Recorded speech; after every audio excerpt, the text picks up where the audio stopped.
So I think when you break down most politics in the US, it usually ends in most politics ends in hypocrisy every single time. As we saw in the last video, with the right using all their bootlicking arguments for the police against all the victims of police brutality, and then as soon as it was Ashley Babbitt, all of a sudden those arguments were not good arguments anymore when they were thrown back at them.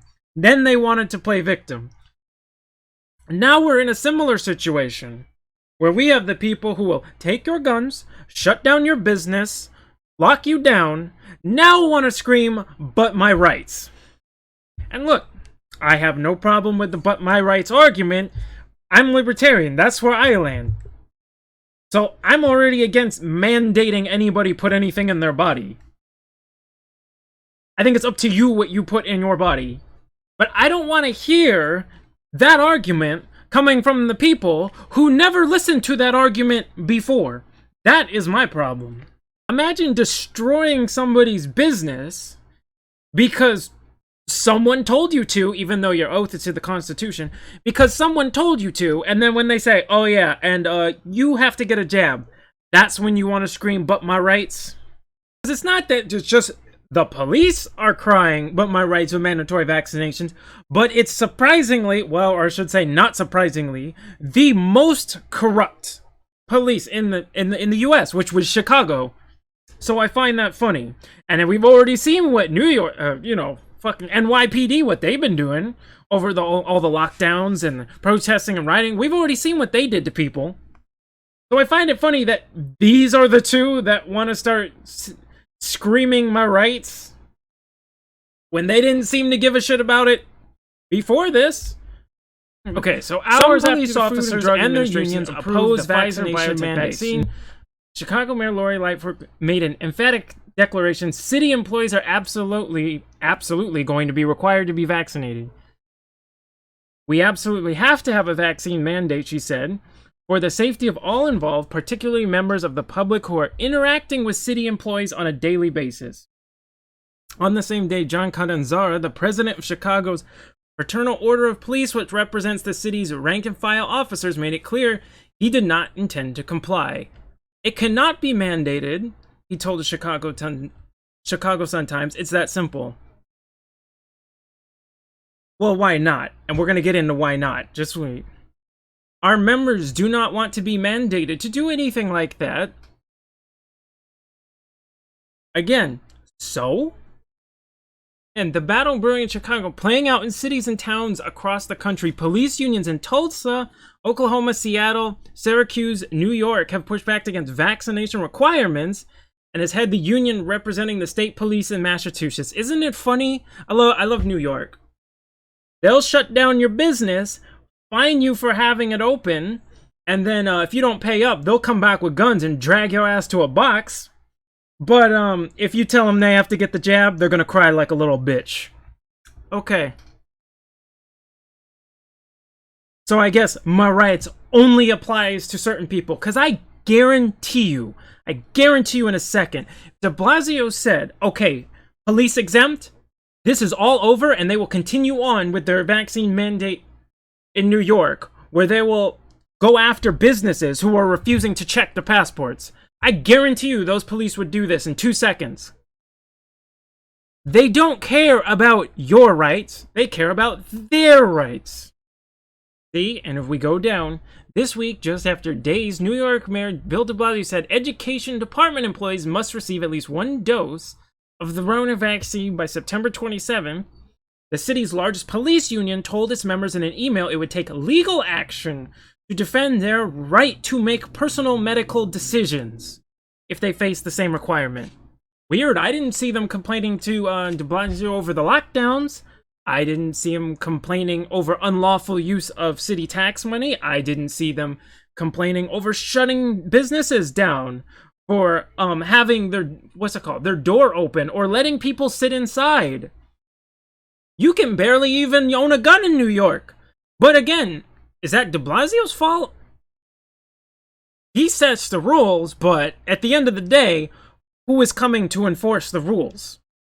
Who are the ones going to violate your rights at the end of the day? That's why I said this is funny. You've seen, I'm sure if you were in California, you're aware of Save California.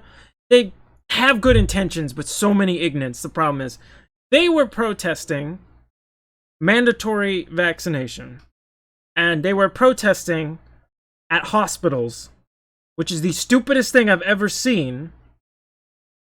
Because apparently, and I understand because the right's in a bootlicking mindset, where they simultaneously don't like the state and then love the state at the same time, didn't stop and think, well, wait, if there's an enforcement of this, who's going to enforce it?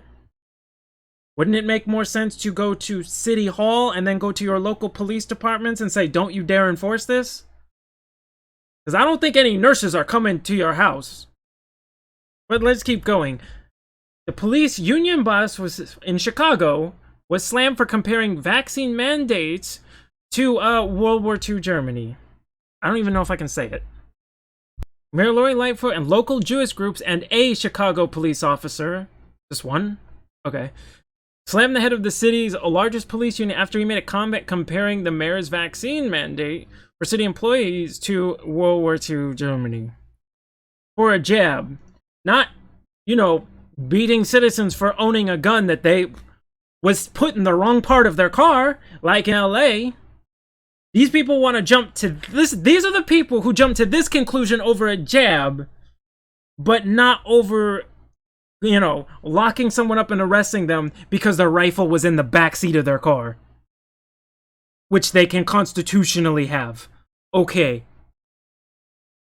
That's why I said these are such crybabies. It's not about rights, it's about their rights, not yours. They don't give a shit about yours. They want to make sure they have theirs, but they'll violate yours for a shitty $30,000 a year paycheck.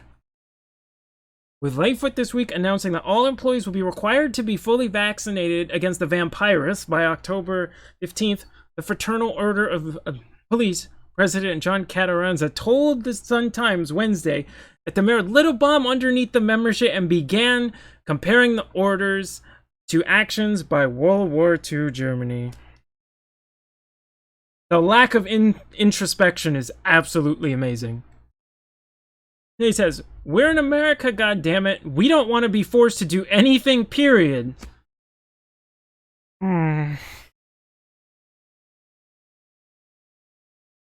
This is a cop in the most corrupt city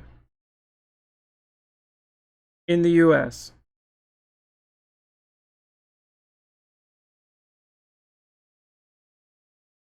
Okay. This isn't World War II fucking Germany, where they say, step into the fucking showers, the pill won't hurt you. What the fuck, he said. I didn't hear this when businesses were getting shut down by police. I didn't hear him saying this. Where was this anger? When was it then? Where did this come from out of nowhere? This is why I compared it to last week with what the right was doing with Ashley Babbitt and ignoring all of their previous arguments to now say that all of those were not good arguments, and everyone who makes it, they're shallow or they're trying to refute them. Just like these police didn't give a fuck about people's rights up until they had to get a jab. Now they want to scream, but my rights. I'm just saying, I don't expect anyone to come to these police defense when they have been the ones who never cared for that argument and kicked people's teeth in for exercising their rights, and then saying, the police saying, I don't care about your rights. Some elected idiot told me to violate them, so I said okay, because police do target unintelligent people a lot of the time. I had 2 people who tried to join LAPD who have told me personally that they were told they were too smart for that job because you have to take like an IQ test when you go there. So I'm not surprised that, these people are not seeing the irony in what they're saying.